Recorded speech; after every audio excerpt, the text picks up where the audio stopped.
To open two apps in split screen view using App Pair on each panel on Samsung Galaxy S25 Ultra, open both apps you want to use in split screen view. As the example, we will open Gallery app and Note app. Drag the edge panel handle toward the center to open up the edge panel.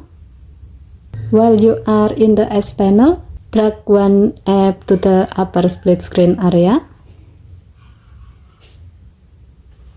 And then tap another to place it to the lower to create a split screen pair.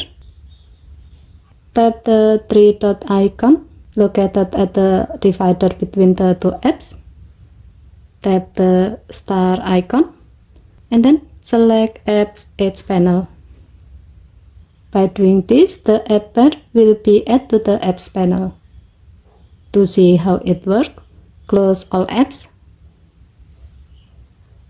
Drag the edge panel handle toward the center to open up the edge panel. While you are in the apps panel, you can see that the saved app pair is displayed here.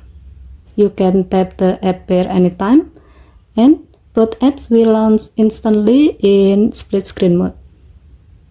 Given to the function, app pair is perfect when you often use two apps together, like watching YouTube while messaging or reading notes while browsing. It saves time and keeps you in your flow with just a single tap from the edge panel. Okay, thank you for watching. Please help to like and subscribe. Have a nice day.